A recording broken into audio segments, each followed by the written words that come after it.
Hello, party peoples on the internet and wherever else you might be these days. Who knows where you are, what universe you're in, where you're trapped? I don't know. People are just doing things these days, you know? Like trapping people in other dimensions. Right. Yeah, that's a thing. That happens. Hello, Sam. Sam is here with us in the chat. How are you doing, Sam? Let us know. In the meantime, Melissa, how are you? How are you doing? I'm doing okay. I'm fine. I ate a big burger for dinner. I'm full of burger energy. Twins! I had a burger too. I had 2 burgers. We're all Two burgers? Yeah. Wow. Burgered up. 2 burgers from where? Just from the kitchen? I made them, yeah. Just frozen patties, and I made some French fries and stuff like that. Nice. So. Solid dinner. What I'm impressed at is how potent ketchup is. The smell of ketchup is you don't need more much. potent than you realize. Yeah. Like powerful. Like when you're outside at like a barbecue or stuff, you don't really notice. It's maybe the mustard that you notice because that has like a sharper flavor and smell, right? Yeah. But ketchup is that low tone that's just there. Ketchup is infrasound. It's infrasound. Yeah, exactly. But no, so I this is something I've noticed recently because I usually will like make my food and then bring it upstairs to my room and eat there while I'm watching something on YouTube or watching something on Netflix or something. And sometimes when I get done with my food, especially tonight when I had some ketchup on my plate and there's just a little bit left over, I just put my plate down and then I'll like walk away and I'll go do something, and like 5 minutes after I'll come back to my room and then just the whole thing just reeks of ketchup, and it's like, you know what, not the greatest. Yeah. There's a reason there aren't like ketchup air fresheners, ketchup candles. I mean ketchup cologne, pour homme. I figured as much, right? Like Heinz, like the new Heinz 57, right? Ladies and gentlemen, welcome to episode 129 of the Whatnauts Captain's Log. My name is Kyle Springer, and I am joined, as always, by Melissa Wilkinson. Indeed. We're all burgered up, doing our thing. What else have you been up to this week? Just living. Just living. Just watching. What defines base living? Like, just living. You know what I did this week? I had time this week. I had time on my hands. My work was a little slow.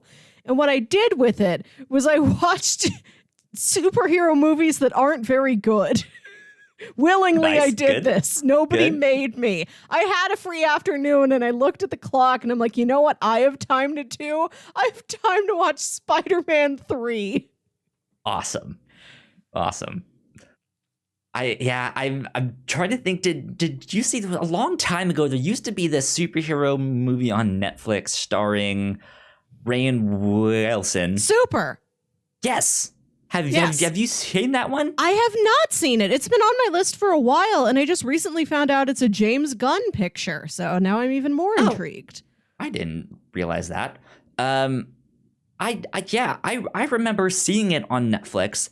I remember enjoying it to an extent, but yeah, it's also one of those ones that's like, I wouldn't write home about this. I wouldn't really go evangelize this and be like, oh my God, you guys gotta watch this movie, super.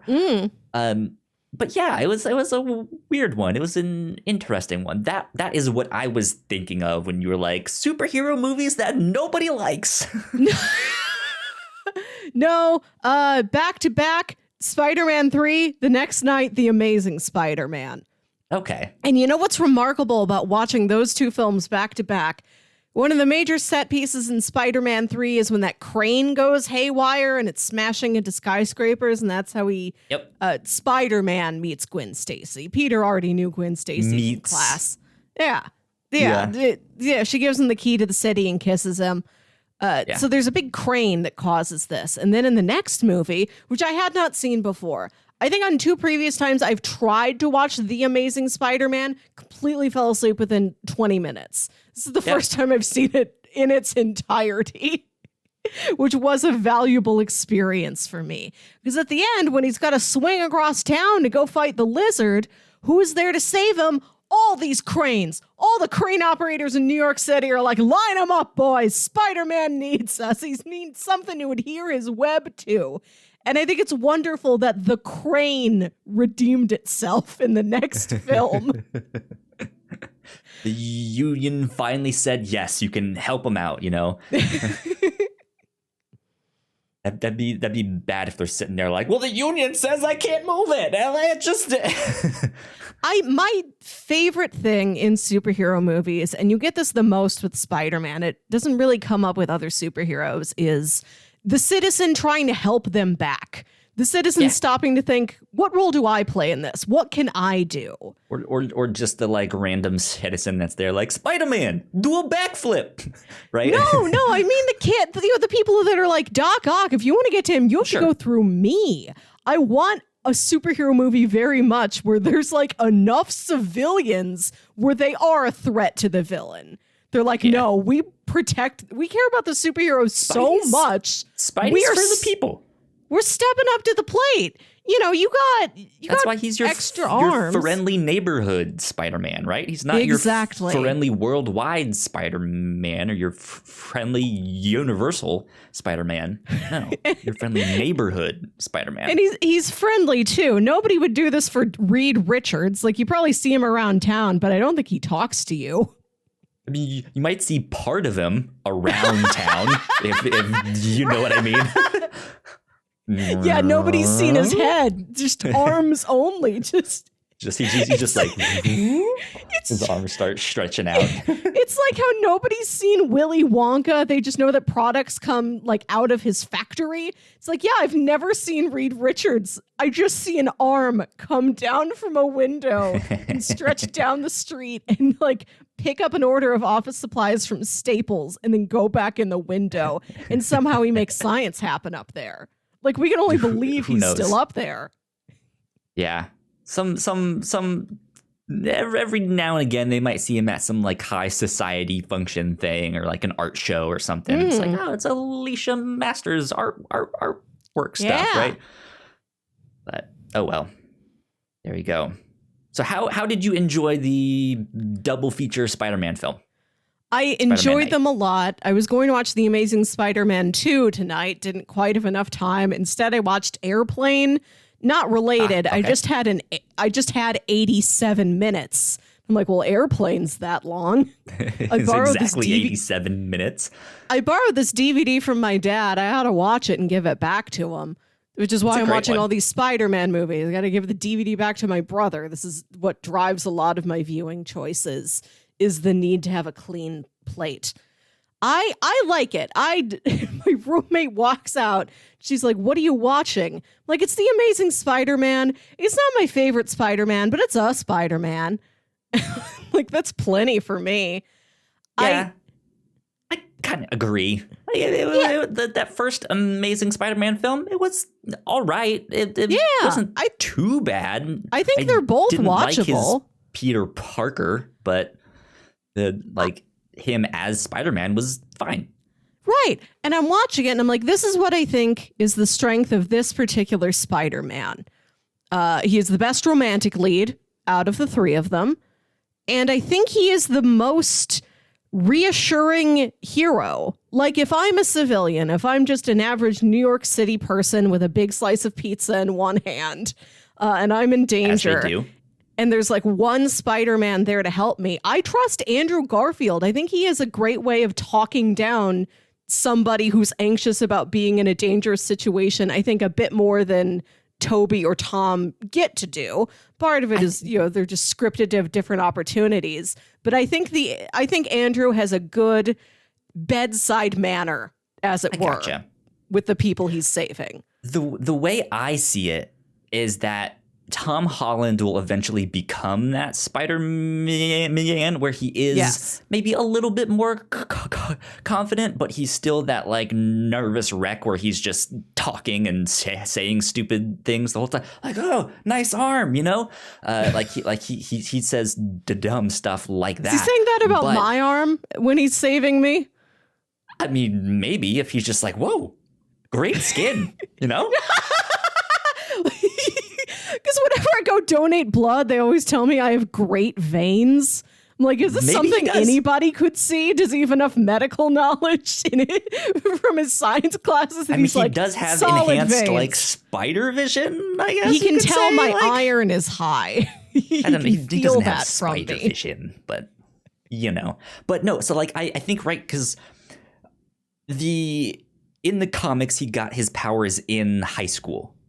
Yes. Nobody knows who the hell they are in a high school, right? Like they're still figuring life out. And I think through most of college, people are figuring out who they are, right? And so I think Andrew Garfield presented as an older Spider-Man, even though he was in high school.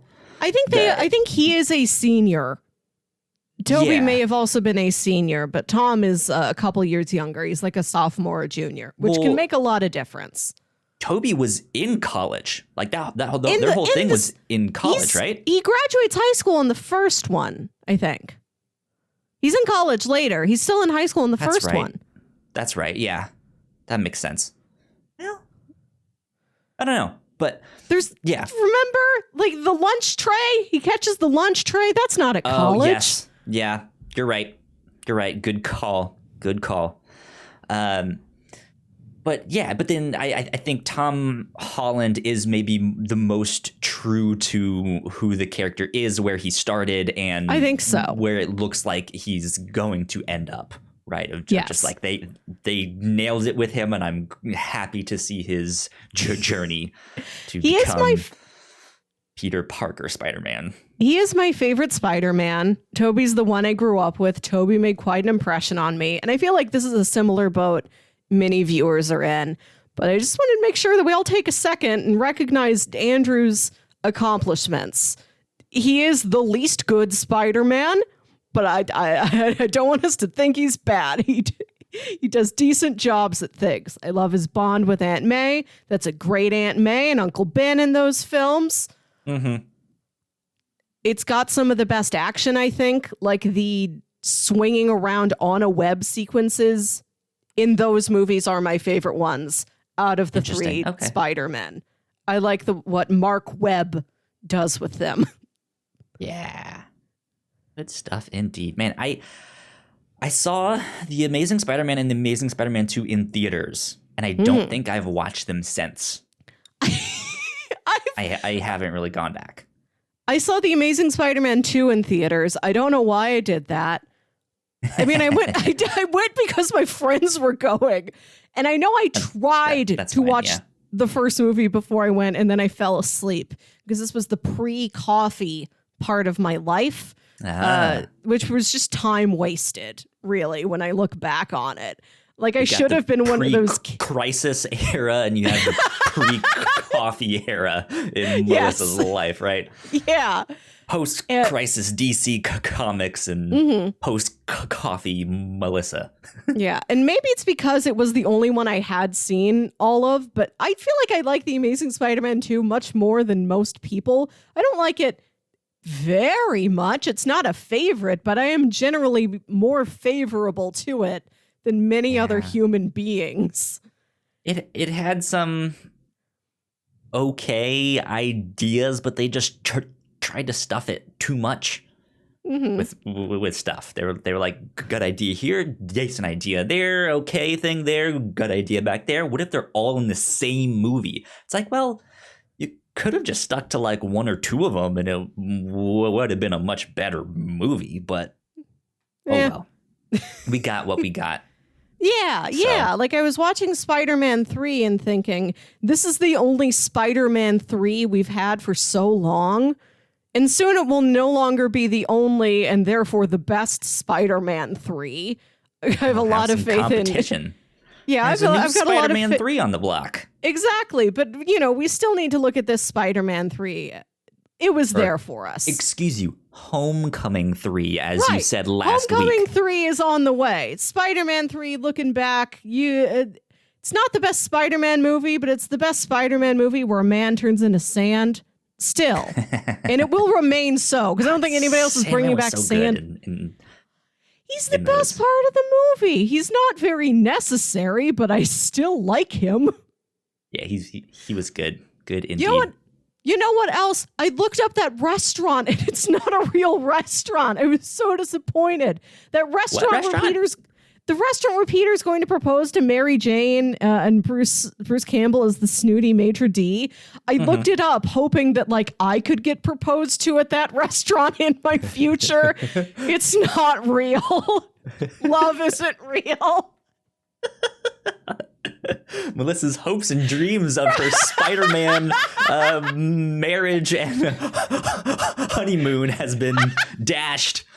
She wants the upside down kiss, the proposal in the restaurant, the sewing around New York or something. I don't want know. all of it. I just want that. He tried to set up a very good proposal and it didn't work. So I'm like, maybe I could meet a nice fella that would want to see that dream realized in real life. That's funny. He could only go so far. No real restaurant constellation. We're not going to be talking about WandaVision this week. No. We're going to save the rest of our thoughts till it's all out. Can we all just let out a collective squeal of excitement? Yes. I'm excited. A door was opened to us today, and it feels great. It was good. Okay. That's it. Okay. Enough of that. I just had to get that out of my system. I watched it right before this, and I was just like, I love it. So I've been watching it first thing on Friday mornings, and it's been a wonderful way to start my day. That's good. So Melissa, I got to watch a movie. Speaking of movies and stuff, HBO Max has been, I guess since Wonder Woman 1984, every so often they've been like, hey, we're going to release a movie that Warner Brothers or one of our studios or something was going to release. But we're going to release it on HBO Max for a month. And then after that month, I think you can rent it, or you just have to wait till it's out on DVD or something. Yeah, it comes out for a month for free, concurrent with theatrical releases where a theater may be available to you. Then it goes away, and then it does come back, but I don't know what that window is when it's gone. Right. It's a little bit strange because we're now into February and Wonder Woman is no longer on there. Because it was there through January, I think. Yeah, so they stay up for 30 days. But just last week or the week before, they released a movie called The Little Things, which I had my eye on because I saw Rami Malek and I saw Denzel Washington, and it looked like a crime movie. I was like, I do want to stop and say, I've not seen a trailer for this movie. I don't really know what it is. I've just been seeing the banner ads, when I turn on my Fire TV. Yeah. And the logo first of all, the title, The Little Things, and the logo in this cute intellectual serif font. This looks like a sad romantic drama for teens. It's not at all. But when you look at the logo, the text of the title alone, it seems so different than what the movie is about. Let me see if I can pull it up here for that people to see. That logo looks like it's the next hot show on Freeform. Is this the logo? It looks like it's a John Green novel. Post. Bam, come on, internet. Yeah, it looks like, yes. I mean, I can see how that font, if you only take that font, it looks more like a romance drama. Yes. They're maybe not romance per se, but just a straight drama, right? It looks like a moody hipster graphic you made in college. Or like a period piece or something. But no, it is a like hard-boiled crime story. Wow. It is sad. It is tragic. It does have that like sadness that you kind of mentioned though. But Jack, who is a friend of the show, mentioned in our Discord, which you guys can go join us at thewhatnauts.com/Discord. She mentioned that she watched it and thought it was kind of fine. It was harvestable, but wanted to know my thoughts on it, because she was Please like, tell us. I think it's going to be up your alley. And Jack, you were right. This is up my alley. I loved it. I thought it was great. It may be a little slow for some people. But it is, I mean, you guys know Denzel. He's phenomenal. I like Rami Malek. I don't think he plays a good detective. Or just like, I don't think he plays a good suit. Right? Like a government. That's something I wanted to mention, is that I saw this ad and at first I was like, oh, it's Rami Malek, my old friend. And then I'm like, it's weird to see him wearing a suit, because after spending all that time watching Mr. Robot, where his character almost exclusively wears a black hoodie every day, seeing him in a suit was almost alarming. Well, like he's a good actor, but he's a very specific actor, if that makes sense. And then he can kind of venture off into. I never saw the Queen biopic thing. I have not. So I don't know how he did in that, but he looked the part. He won an Oscar, so probably pretty good. Like he at least looked the part, and I've heard good things. But yeah, he just seems like he doesn't fit. Like every now and then he has good moments, but I just don't see him as this. So I can see him down the road. I don't know how old he is, but oh boy, as he progresses in his career, I can absolutely see him maybe filling out that role a little better. That makes sense. But he's still good. Like he's not bad in this. He just has his like 1,000-yard stare. Like he is peering into your soul. He looks like his eyes are glazed over, like he's high, but he's not. But he's also not acting like he's high. He's there with you in the scene, but it's just something about his eyes are so stoic and so just like empty. His eyes are from either 1,000 years in the past or 1,000 years in the future, but they're not from right now. Yeah. And like it works for very specific characters, like in Mr. Robot, where he is this like oddball character who's maybe drugged out half of the time, right? But yeah, I loved it. It was a great film. Great film. Nice. Good to hear. What manner of crime did this involve? Definitely multiple homicide. Okay, murders. Gotcha. Yeah, and it has the like torture detective trope going on. So, synopsis of the film is Denzel Washington is the former detective who's now just like a normal beat cop that had that one case that just broke him. Right, like he never solved it, all of that stuff. And Rami Malek's character is like the young hotshot that took over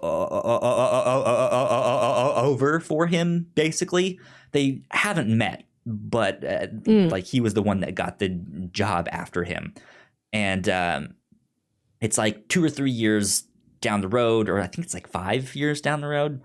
I'm not sure, but Denzel ends up coming back into town because he's now stationed somewhere else, and he happens to be there when another murder happens for the old case that he used to work, and so he's not really letting on at the start that like this is my old case, but you quickly find that out, and so they're trying to solve it and stuff like that. But Jared Leto is also in the film. I know some people are very iffy on him because he's maybe not easy to work with and not the best person, but he was also great in this film. Yeah. I don't think in the roles, or most of his roles, that you can't say he's a bad actor. Yeah, he seems he's a good one, but he seems like a reliable performer. I think the only thing I've seen him in is Blade Runner 2049. did you ever go see Batman vs Superman? Oh, right. No. I have seen Suicide Squad. We talked about this. Or that, yeah. I went for a long walk outside in a field of sunflowers that day, and I got home and I was just hot and sleepy. So my eyes were pointed at Suicide Squad, but I don't remember it. Well, it's probably for the best.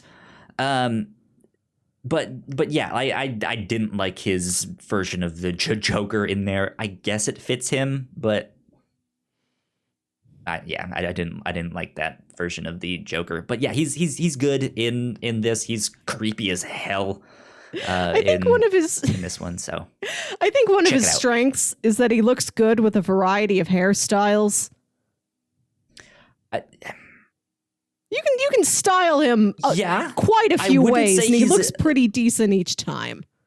I don't think, well, his character in this is not meant to be a good-looking character. Sure, yeah. Like, he's meant to be the, like, it's like, did you take a shower this week at all? Your beard is greasy. Yeah. That's weird, right? Yeah. You know? He is a guy you would hire if you need, like, an unkempt beard. Yeah. He has longer hair in this one and a big beard, but yeah, he's a creep in he's this, one of the Barbie styling heads of actors. It's mainly, well, it's a Denzel Rami buddy cop movie, but not in like a fun, lighthearted way, like in a like dark, moody way, like dark, moody, and tragic. I'll bet, yeah. So, this is not a type of film enjoyed it. I think I have seen is detectives who aren't having a good time. Sad detectives, one of my favorite crime genres. Like, I can name movies that fit this bill, but I don't think I've seen them. I'm sure we'll end up watching one of them sometime on the review show. We will. Maybe that'll be a thing where I'm just like, this week, sad detectives. Let's watch a sad detective movie. We've seen it in TV, but not in film. Where was this movie set, may I ask? Because sometimes a crime film is like very specifically locked into the vibe of one city. Like it's like this has to be in Baltimore. It seemed like it was West Coast. Oh. But it seemed like it was more like a desert town kind of thing. So it's not in a big city. Let's see, the little things. Where's their Wikipedia page? Might say on there. And I have another question for you. Go for it. Springing off of this. If there was to be a mystery or crime story told in your city, is there a particular narrative you think would fit your city the best? Ooh, that's a good question. Like, what is the mystery story that could only be told in Richmond? Yes, they are in Los Angeles, by the way. I'm just seeing that here. They're Bakersfield, Kern County is near where they are. So, like Bakersfield, California. Oh man, okay. Crime story that could only take place in Richmond. Uh, well, if I'm being really honest, it would probably be racially charged. Oh dear. Because there's a big history here in Richmond. It was the capital of the South. We have Monument Avenue, which with a bunch of the monuments of the Southern generals and stuff like that. We've been trying to get them taken down. Most of them, I think we've gotten some of them taken down. There are other ones that are like, well, the city can't really take it down because it's privately owned and this thing and that thing. So you know, it's dumb. But I know when all the Black Lives Matter protests were happening and stuff, there was some pictures going out that I saw like out viral and stuff. I was like, hey, I've been there. That's Richmond here. Oh God. But it'd probably be something with that, or I could see. I don't. See, my idea for St. Louis is a lot more lighthearted than that.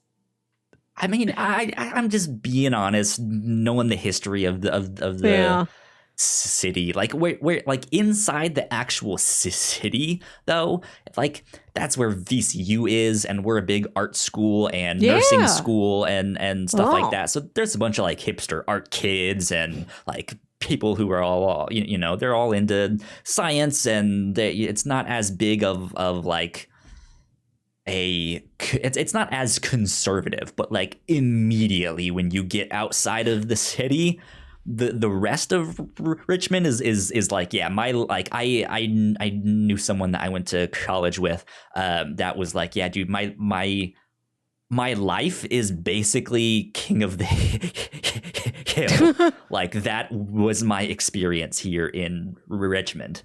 Like, we were just rednecks just hanging out. Just like, drinking beer by a fence. Yep. So when I tried to think of a mystery story that could only be set in St. Louis, I thought about the 1904 World's Fair. And the 1904 World's Fair had this huge Ferris wheel. It had a name of some kind, like it had a specific name. Giant Ferris wheel. Record breaking, I think. One of those big Ferris wheels they would have at World's Fairs, like in Gotham by Gaslight, where there's like, you can fit like 30 people just standing around in it. One of them. And after the World's Fair was over, that Ferris wheel was like dismantled and destroyed. But there's been a rumor that the axle of the wheel is buried somewhere in Forest Park, which is this giant like Central Park, like big park, which is where they had the World's Fair. And it's where, you know, they built the art museum for that. The art museum still stands to this day. I was there for my birthday last year. It's full of museums. It's a beautiful area. But yeah, there might be just a giant axle buried down there. We don't know. I don't know if this is legitimately a mystery or like, you know, an urban legend somebody's grandpa told him and it's just passed around among grandpas. Well, we had that story that we mentioned here on the show like 2 months ago or something about that like European town where the like myth was that like someone's heart was buried in the fountain, and then they had to destroy the fountain for something, and they found the heart, and they were like, oh shit, we didn't even know this was real. That'd be fun. But yeah, I think if you were to set a mystery story, maybe not necessarily crime, but mystery, set in St. Louis, it would be about stuff buried somewhere. Like, wow, it's been here for 100 years. Now I'm imagining like a Goonies style adventure where they are trying to find like that like part of the Ferris wheel or something, and they have a treasure map. Yeah. I think we're a great city for a treasure hunt. There you go. Yeah, that'd be good. Treasure hunt, but like a heist / treasure hunt. Yeah, you got to heist it out of Forest Park overnight. As they're hunting for the treasure, they find out that some corporation or something has swooped in and has found it and stuff, so they have to go all like spy kids and steal it back and stuff like that. Yeah. I think that'd be good. When are we gonna get another good, like, kid-centric crime movie? Oh, child crime. Yeah, because Artemis Fowl didn't quite do it. Not what you guys might be thinking out there in terms of child crime. Not adult crime related to a child. I mean, like Encyclopedia Brown level child crime. Yes, yeah. It's like they are the ones that solve it and go on the adventure. There's and a stuff map. Like that. I think that'd be fun. We need another good one of those. We do. Yeah. Oh God. I'm trying to read an article about this Ferris wheel and it's not loading. Oh, boo. That'd be good. That'd be a good, like, fun period piece too. If like it's a World's Fair crime back in those times. Answer a survey question to read this content. What was that about? Boo. Okay. This article's from 1996. Well, at least in 19 that you went there. It's like, oh, we got one. We got someone. Jim, we got one. They're on our site. At least in 1996, it was still a mystery if the axle was buried in Forest Park. Interesting. I'll do more research later. We have a new Ferris wheel in town. We built a fancy aquarium at Union Station, which used to be and perhaps still is some big classic train station. There's a fancy aquarium there, and they built like an observation Ferris wheel. Sure. Like not quite a London Eye, but along those lines. And I drove past it once while it was under construction still. And it's the framework of a Ferris wheel, but without any cars in it. It's just a naked Ferris wheel. It was a very haunting image. So like a naked Ferris wheel, as in like no carts and stuff on that? No cars, just wheel. Weird. Huh. I don't know. I don't know if I like that. Right. It's unsettling to think about a wheel with no cars. What's the point of it then? What if they took the two Ferris wheels and made the world's biggest bicycle? Right? Now that's thinking big. Now I need to look up world's biggest bicycle. What is the world's biggest bicycle? Oh, today I was trying to Google world's longest building. Okay. And it was difficult to find. It gave me like a bunch of walls. And like, I don't want a wall. I want a building. So I didn't find exactly what I was looking for. But I did find an article about a proposed theoretical New York City skyscraper that is a U. So like it's two very skinny skyscrapers that like have a U connecting them at the top. So it's like it's one building that's just been like turned and pointed back again towards the ground. It's just a loop. Interesting. Yeah. Let's see. The largest bicycle was built by D.D. Senft from Kolpin, Germany. It is 7.8 meters long and 3.7 meters high. Wow. They've built more than 100 unusual bicycles. I'm seeing a very long bicycle. Oh, what big motorcycle. That's good to see. You could fit like 12 dads on that. Yeah. Have you ever seen a very big thing? Seen a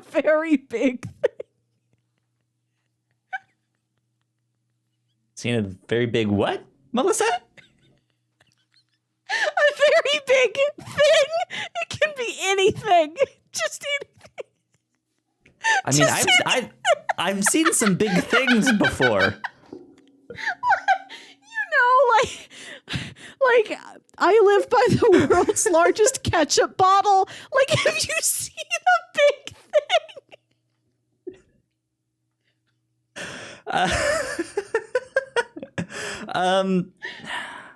I don't know if I've seen a specific like tourist attraction. that's like world's largest rubber band ball. Yeah. Or like world's largest frying pan. Like, even if it's not touristy. Have for that. Have you just seen a thing? But I've seen some big things. Yeah, have you seen You know what I mean? a thing and you thought it was too big?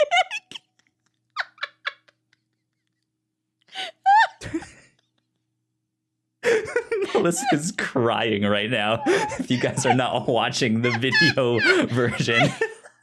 my sense of language has completely devolved. Wonderful. So you haven't seen anything that's big?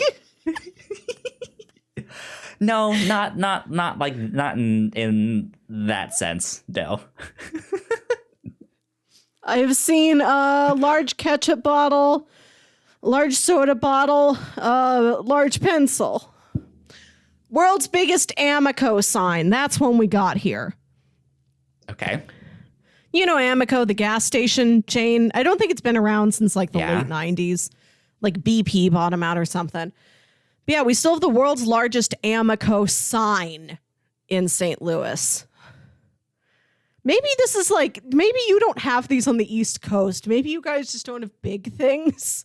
Like, you go to New York City and like things are big there. Like, you got skyscrapers. You got that big lady with the torch. You go to Washington, D.C. There's big president statue. There's monument. There's big spire. But not like in this touristy way that we have them. I think that is a Midwestern invention. Yeah, that is very Midwestern stuff. I mean, I've been to other touristy things. Like, I've been to Mount Rushmore. I've been to the statue. Well, I've not been to the Statue of Liberty, but I've seen it. I've been to like the Washington Monument and stuff like that. Yeah. I don't know. I don't think I can say like I've been to the biggest thing. Is that a goal of yours?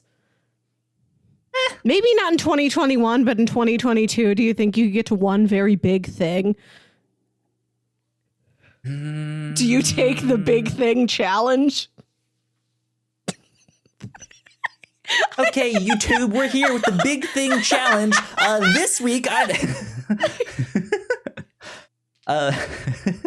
next you'll see Flash Thompson in Spider-Man 3 doing the Big Thing Challenge. Yeah.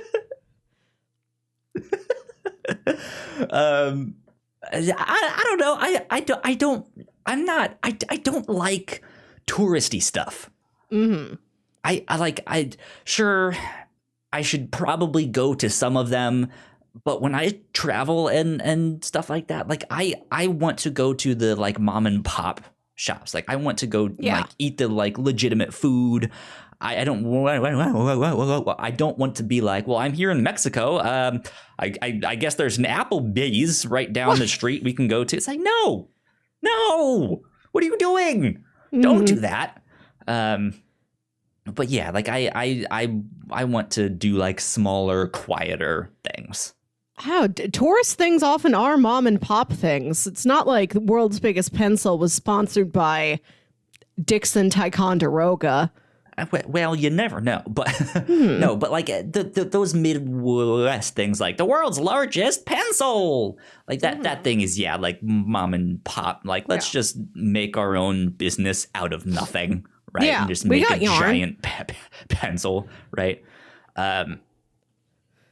Yeah, I don't know. I think they're kind of tacky and stuff like that. Just like the world's largest frying pan. Why would anyone want to see that? See, I live for tacky. This might be another Midwestern thing. I love ranch dressing, and I love just tourist nonsense. I love a building that's shaped weird. Like, I don't mind going to that stuff as long as we don't spend like 3 hours there. Oh, yeah. Like, I just like, okay, cool. I saw it. Let's hit the road. Yeah. I don't know, but maybe that's just me. I'm always like, well, I could just Google it. Like I could see what it is. Sky view. Google satellite Google Earth image. Right. Yeah. Oh, that sounds fun. Just take a Google Earth tour of big things. You know, go see the Hoover Dam from up here. Yep. I'm going to go look at it right stop, now. Pornhub.com. Here you go. The big objects, I should say. I should stop saying big things. Big things popping. Speaking of big things, though, this week, scientists apparently discovered the world's newest, largest dinosaur. Or at least the largest dinosaur fossil that they found here. Let me open this guy and see. I didn't really look into this. So IGN did a brief little write-up on this. Apparently there was in a recently published Cretaceous research report. Melissa, is this one that you edit? The Cretaceous research report? Who publishes this? Science? I have no idea. It's not one ours in office. Oh, it's Elsevier. I used to work for Elsevier, not right now. Interesting. Okay.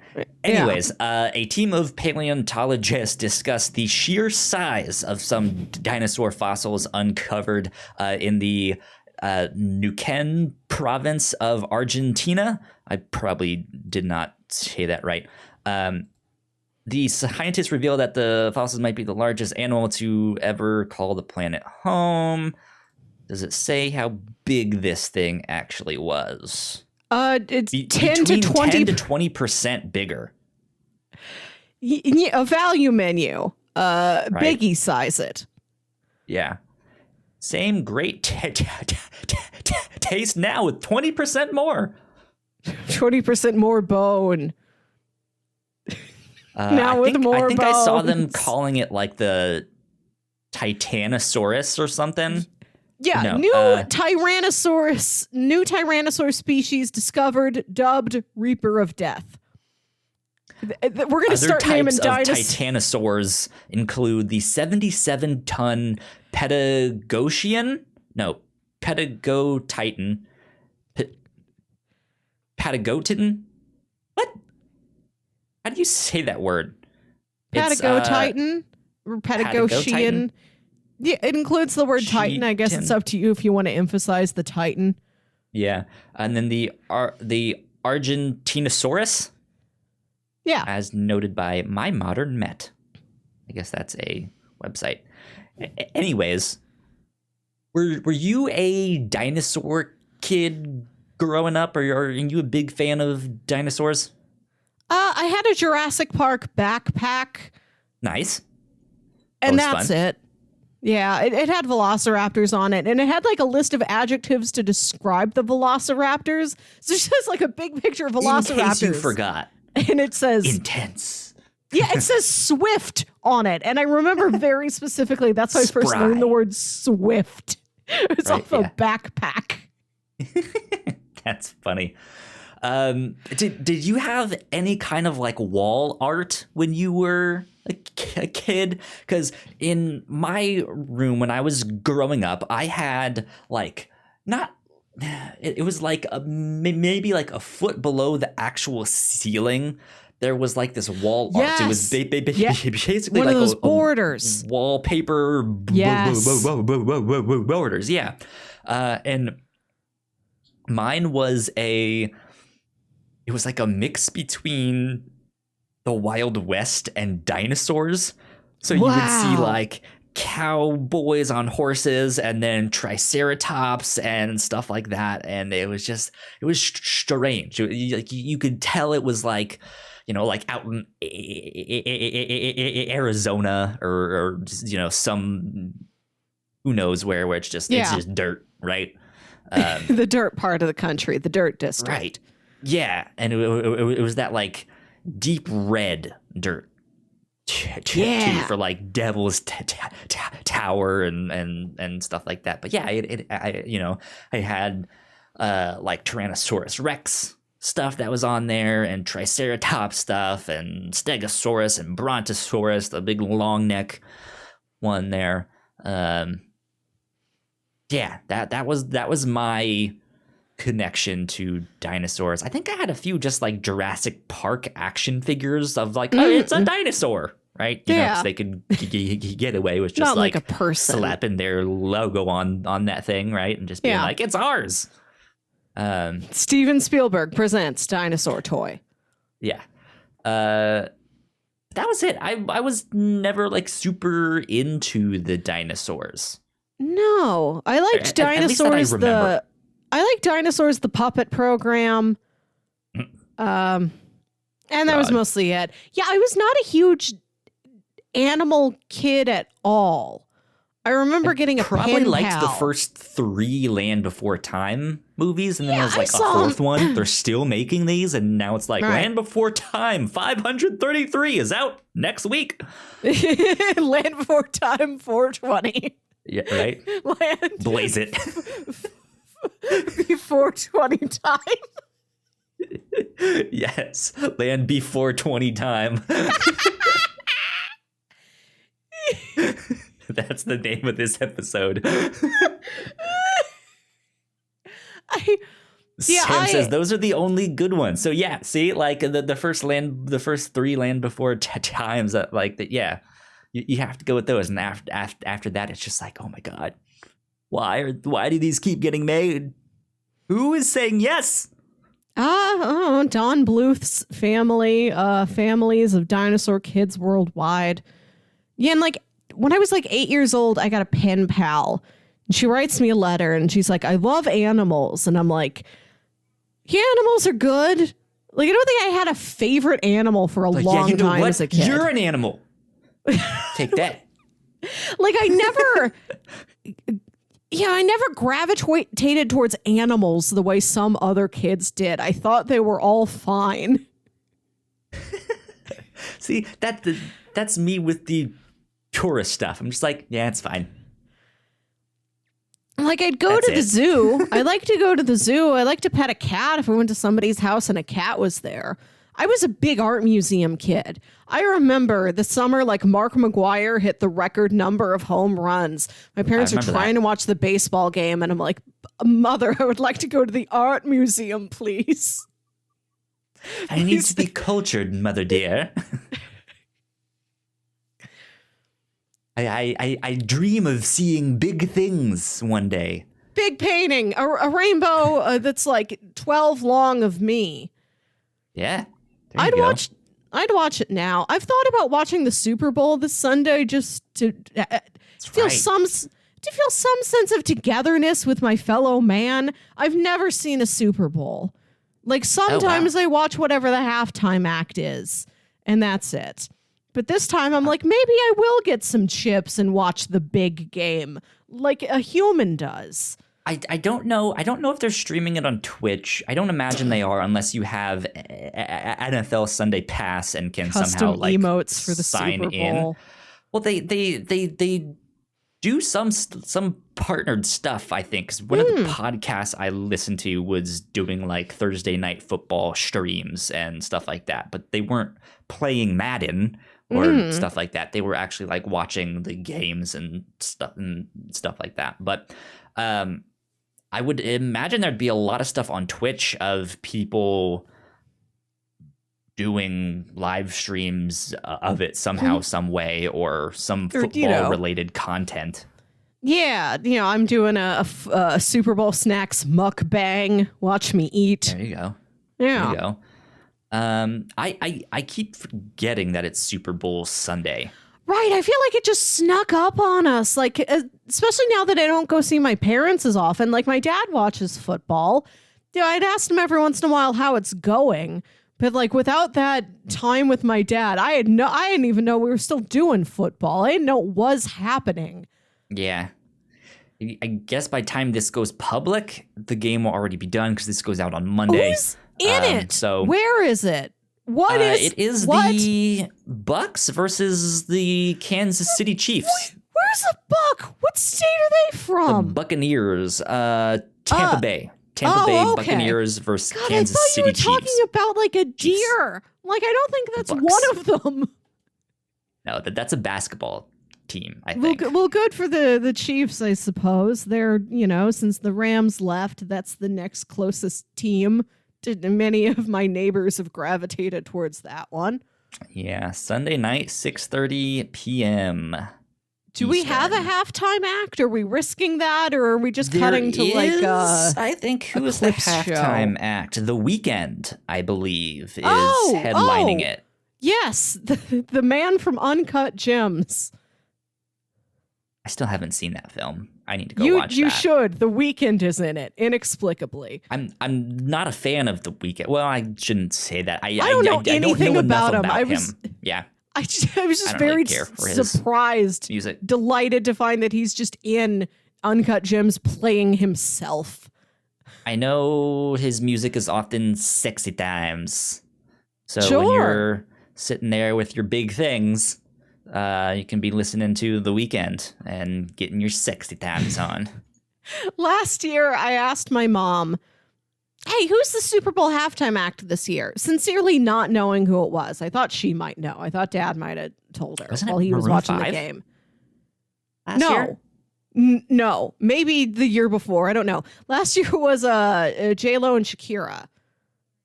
That's and it right. was a great Okay. performance. But so I asked my mom, do you know who the halftime act is? And she says, oh, it's that lady. You know, she's real pretty and nice. I'm going to assume that one was Shakira. No, it was J-Lo. And she starts, she's like, it's like, she's trying to sound it out. And eventually I landed on, oh, is it J-Lo? Jlo. Is that who's doing it? 'Cause Jlo. like I said, I didn't know. I just like that's how my mom describes a person she has not met. Yeah. She's, or like I was going to tell her apart from all these other celebrities, all these other musical acts. Like, oh, the pretty and nice one. Got it. That helps me narrow it down, Isn't Mom. Shakira globally like the most successful recording I think so. She's artist or got something very like that? widespread appeal. She did the song for the Shakira, movie Zootopia. She did. I remember that one. What do I even type into Dr. Google? Like most not most successful. Most worldwide recording beloved pop star. artist. We'll see what this turns up. Best-selling female Latin artist of all time. Shakira remains one of the world's best-selling musical artists. Yeah. There you go. Another one that I'm just like, nah, I don't really care for her music. I know it's good. I know a lot of people like it, just not my style. Yeah. Oh, well. I don't typically watch the performances. I watched it last year and I was happy to see it. It had a lot of positive energy. It can be fun every now and then, yeah. Yeah. The big thing nowadays is to have a concert or something inside of a video game. Like I've heard of these. Yeah. Yeah, they're honestly wild. Because like it's in a game like Fortnite, which you can join in and just see, like, in the midst of this giant world, just this like giant figure there, like rapping the songs or stuff in the They're whole the big thing band there. Yeah, like compared to you, like they will often be like giant in this. Oh my god! world. So like a Titan came to my town, Yeah. and the Titan is Maroon 5. All 5. Yes. Are there 5 of them? I don't actually know. There's the man They with had all the one more that could be tattoos the from the Sinister singing Six. show, and then whoever his friends are. Yeah. But yeah, because it's a virtual space, right? So they can make it any size they want. Right. They can do psychedelic stuff that like happens in and around you. Like I know Yeah. they would go from In like you. now It he is happens this in like you. big Titan like he starts out as this like big giant, and then all of a sudden you guys are warped into space, and you guys are like floating in gravity, Wow. and then you're underwater, and then and so like they can do wild stuff with that set, but you as your character can like swim around or move around and stuff, and so look at this thing from all angles and That is stuff cool. like that. It's kind of wild. That's fun. Ingenuity. Yeah, because I think the last one I remember that like made splashes made like millions and millions of dollars just from that one 1 hour long concert or That's cool. something there. Yeah. So It's nice to know we still have a virtual space in which we can gather. virtual gathering spaces are good indeed. Sometimes Sam and I use this some platform where you can like stream videos to each other, right? It's like some sort of a watch party type of app. And like we were using it to just watch YouTube videos. But the app has like like in your browser, you're not just like watching the screen. They take whatever video you're watching and they put it on like a mock-up of a movie. Sam says. Yes. They put on a mock-up of like a movie theater screen, and then there's like a little mock-up of a theater, and you pick your seat. Like when you're buying a movie ticket, you pick out a seat, and wherever you sit, like slightly changes your angle where you view the video. That's funny. Yeah. Oh, Sam says, "Oh wait, that's a different one." Yeah. Oh well. We try a lot of them. Yeah, they have a lot of that stuff, and I think especially since the pandemic, stuff like that has gotten more and more popular. Because I know Amazon has their own thing, Netflix has their own thing, or they used to at least. I don't know if they still do. Yeah, there's all sorts of stuff. So go, Melissa. Yeah. You wrote down that you had a dream about Planet Hollywood. Yeah. Have you been to a Planet Hollywood in real life? Yes, I went there was one here for a little while, which I guess is as long as any Planet Hollywood was anywhere, a little while. I went to it in the late 90s. All I remember is on the stereo, I could hear them playing the True to Your Heart song from Mulan. Interesting. The hot new movie of the summer. Excuse me. Right. I've been to a number of hard rock cafes. I don't remember if I've ever been to a Planet Hollywood. Maybe I have been once, but it would have been when I was really young that I just, the magic and stuff of a place like that, I was lost on me. I was like, I just want a cheeseburger. We were both at the Planet Hollywood. It was I was in this at the Planet Hollywood. Amorphously, yes. At least you as a concept. Like you were supposed to meet us there. Like it was me and my family, and like you and your parents. Wonderful. My parents would be down for a trip to Planet Hollywood. They'd like that. And like I woke up from, and like this is something I have been occasionally having dreams about, like normal things that I can't do, like go to a movie theater or go to a mall. And so I wake up and I'm like, great. I had a dream about a friend who lives several states away, who I've never seen in person, going to a restaurant, which I can't do. And on top of all this, it is a defunct restaurant.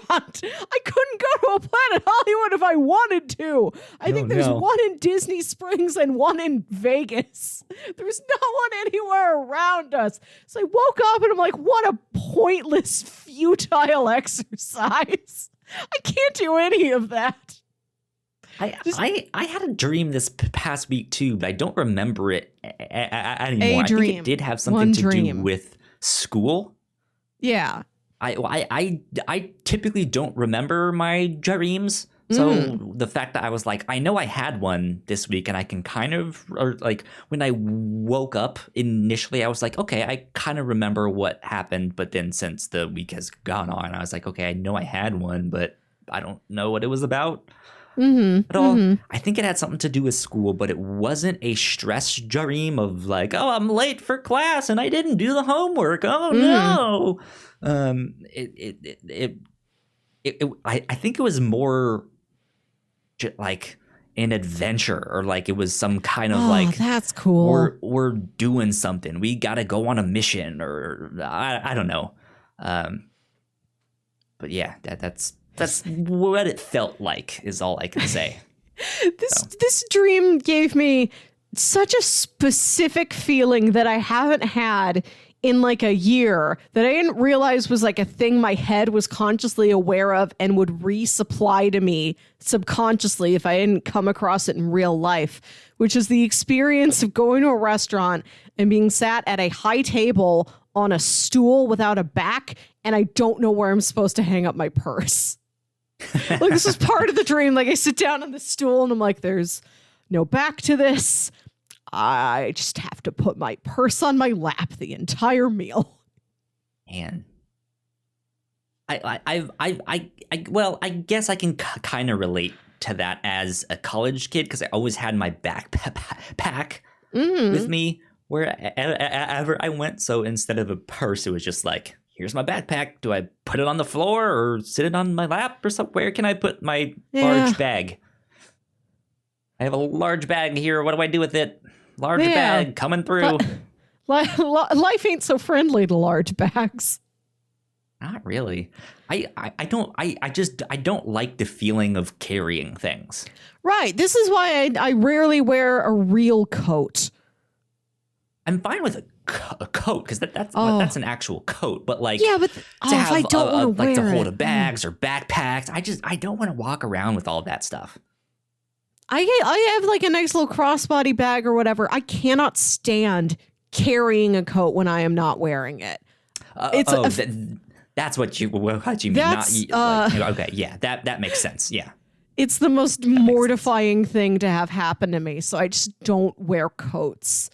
Like, if I'm going to the mall to shop that day, it could be the dead of winter. I'm like, yeah, I'll just wear a light cardigan because I know I won't want to take it off. Yeah.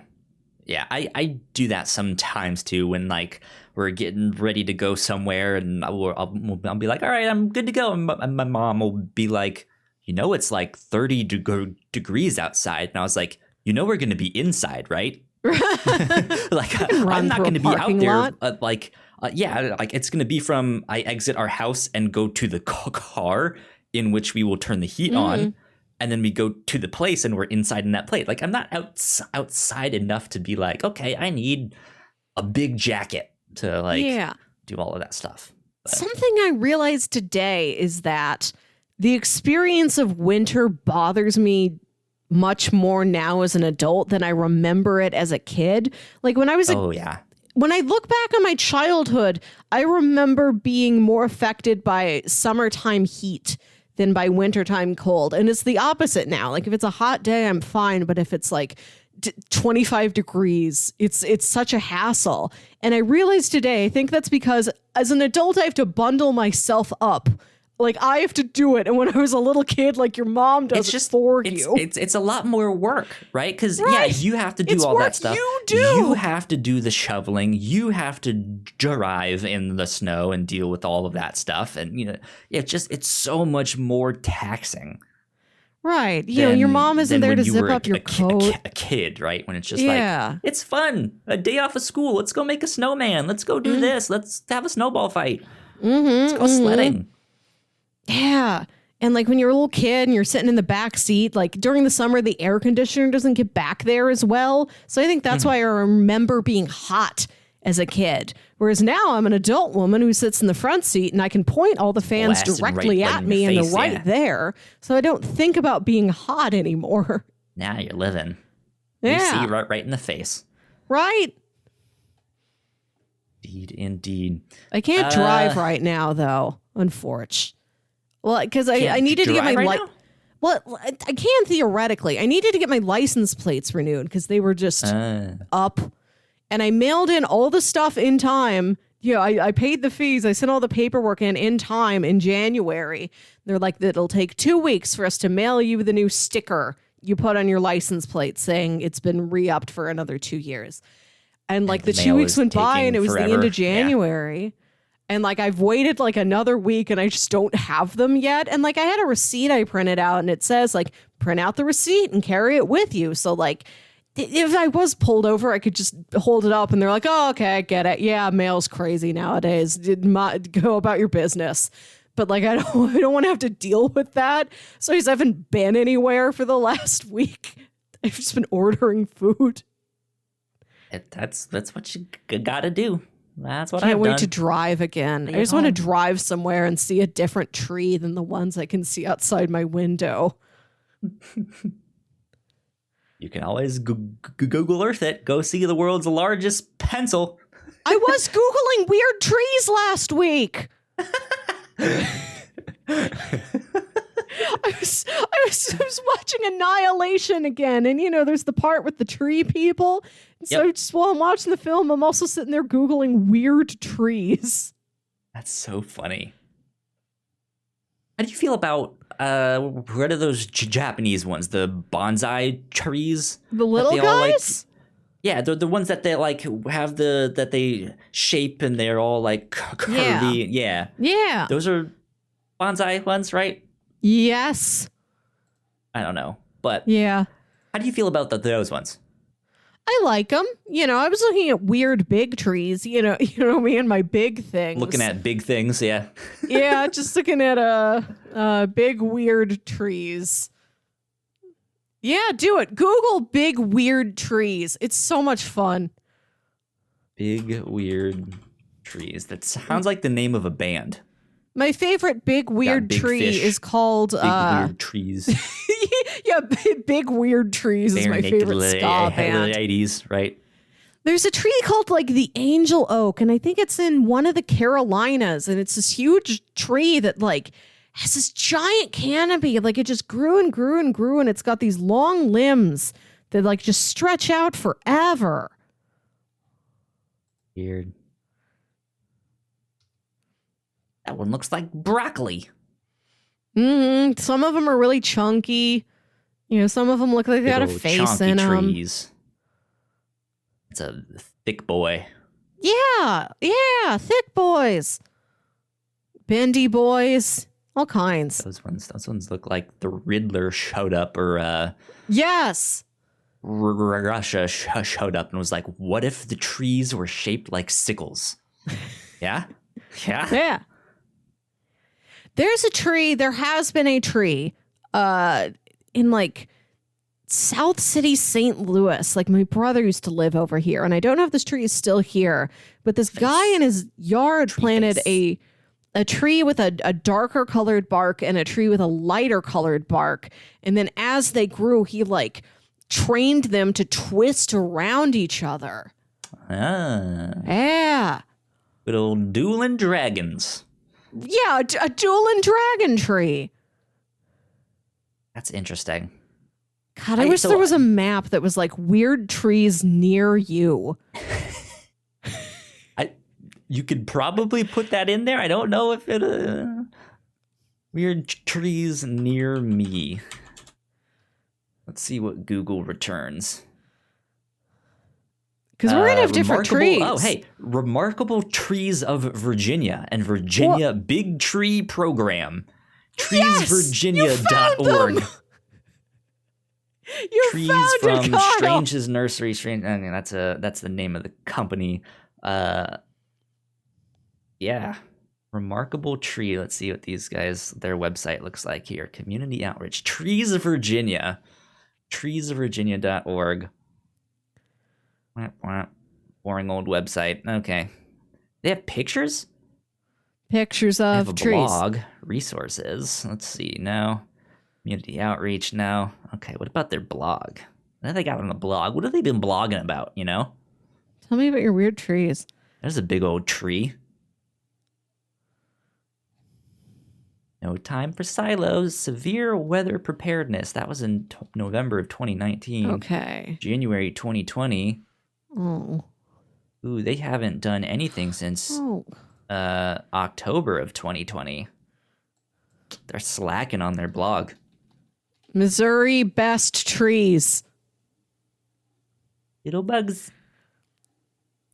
My sister-in-law Lame. works for the Department of Conservation. I'm going to have to ask her about like her favorite tree. Like her favorite specific tree she's seen somewhere and where it is and how I can find it. Yeah. Oh well. Melissa, I saw that you have solved your lighting problem that you were talking about. I don't know if last it's week. solved, but I thought I'd try something looks different. great. Where I unplugged, that big lampshade back there, and then I plugged in the Christmas lights. And it does look pretty good on camera, but here in my own life, my room feels so dark. Because I'm so used to having that light on. Yeah, I mean, that's kind of what you'd have to do for broadcast stuff or like live stream stuff is, it's actually pretty dark in my room, but it's also kind of hard to tell on screen. So yeah, you look fine. And like, I look fine too, but like, I know I'm entering the dark period of my life, turning that lamp off. You can turn it back on when we're done with the podcast. I want to figure it out. I'm going to find the perfect bulb. Yeah, or just get one you can dim and, just be like, hey, light bulb, 30%, go. I'm not going to get me a light bulb I talk to. I don't have to talk to it. You can use an app or something. Yeah, I got my app. You know what I mean. Where I click a button.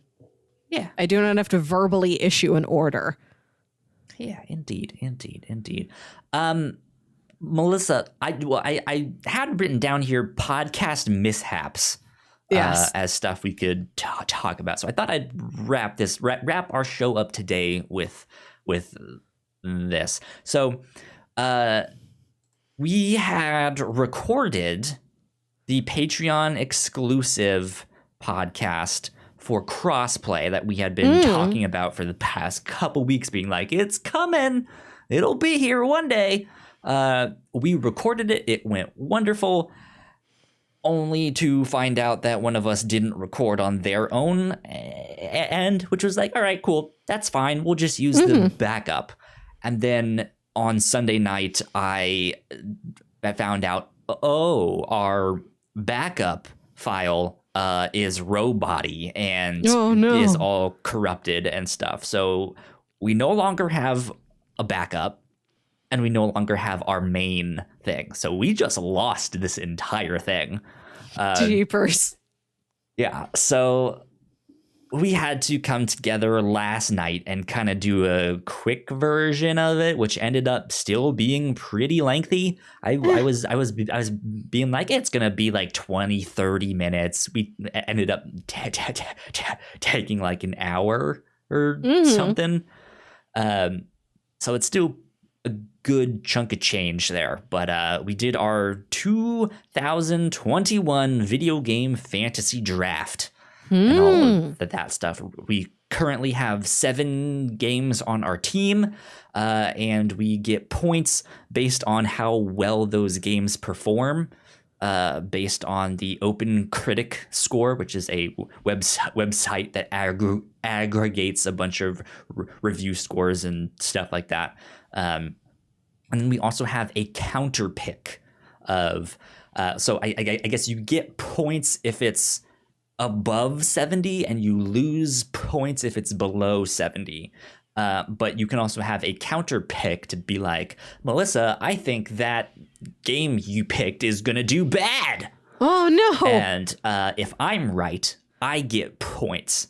Okay. And if I'm wrong, you get, like, I think you get extra points because I lose some. Yeah, because you dared to speak ill of Luigi's Mansion.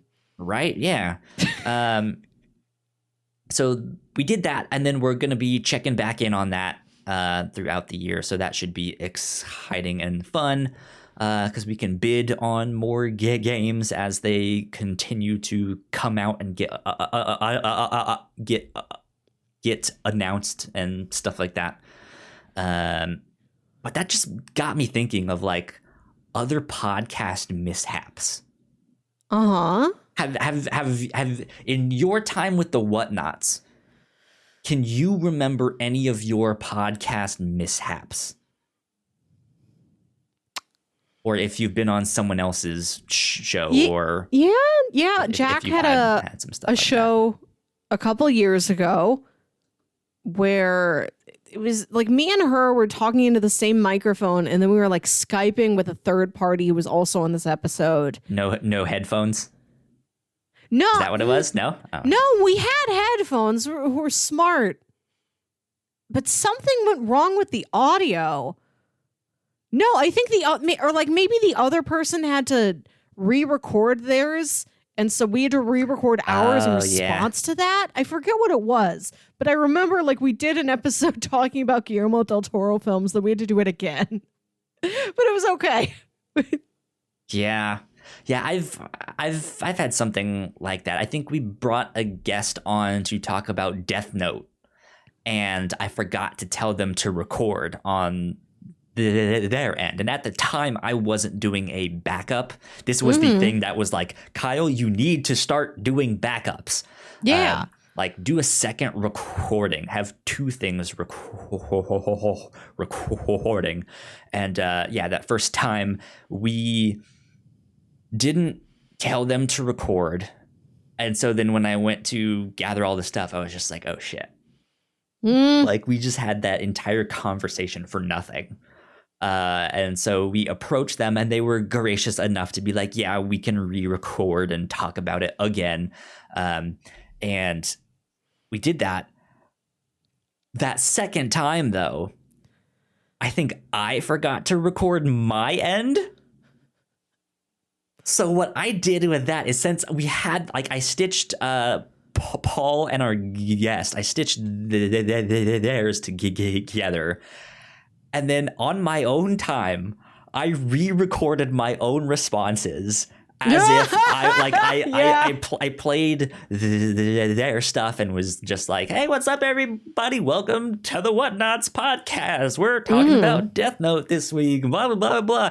And all of that stuff was just me in my own room by myself, just responding to an audio thing that was playing back to me. It was wild.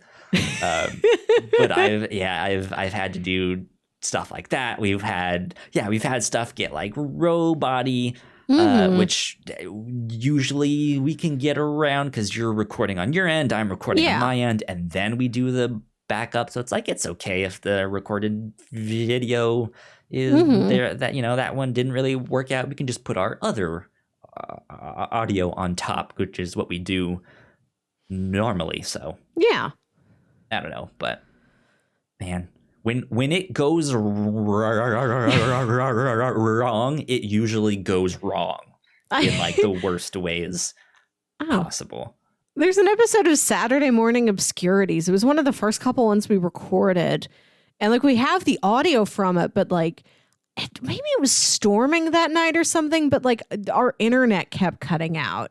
So like we have the audio, but it's a lot of, I'm sorry, what did you just say? Like you cut out, I couldn't hear you. And like James started editing it, and he's like, can we just do it again? Yeah. Like that's fine. I've had ones like that where, because Paul, when we first started the podcast, he was in Spain at the time. I was here in Virginia. He was in Spain, and then he moved to China.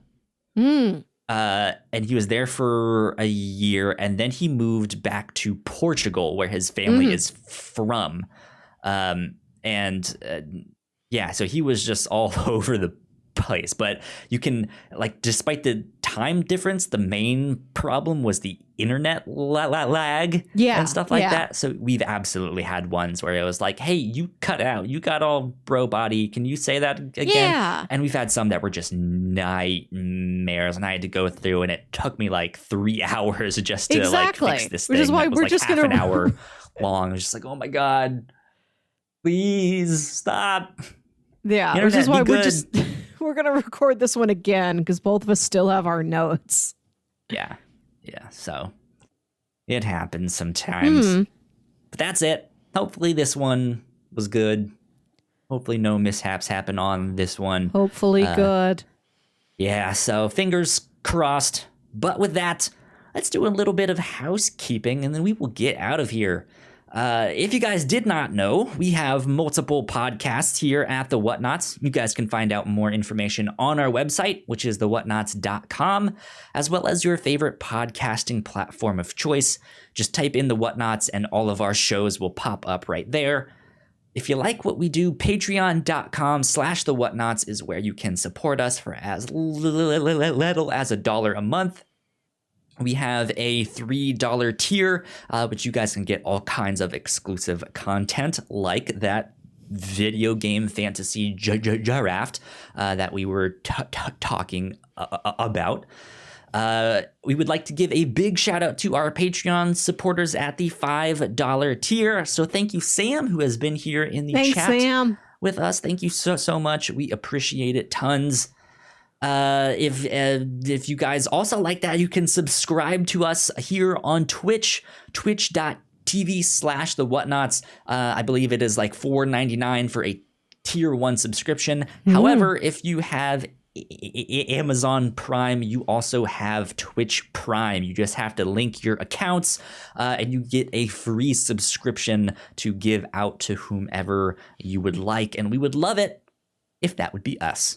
Because it's free money, and it's now no longer Jeff Bezos' money; it's someone else's. I don't know who their new CEO will be, but Jeff Bezos stepped down. But anyways, it's Amazon's money. Give us Amazon's money for free. Would be wonderful. That being said, be on the lookout for Whatnauts Wednesdays. Each Wednesday night here on twitch.tv/the Whatnauts, we are streaming some video games. This past week, we were streaming The Medium. It was me and Ignacio. That was a spooky game there. It had a jump scare that got me in there. It has like the Silent Hills Resident Evil type of stuff from like PlayStation 2-ish. Yeah, so go check that stuff out. We'll be up there this week or this next week. I'm not sure what we will be up to then, but be on the lookout for that. What else? I believe that. I guess I should say be on the lookout for some neat stuff on Crossplay this week. We have some interviews that we are doing this weekend. So be on the lookout for that. Some exciting stuff. But I believe that is all the housekeeping. The house has been kept.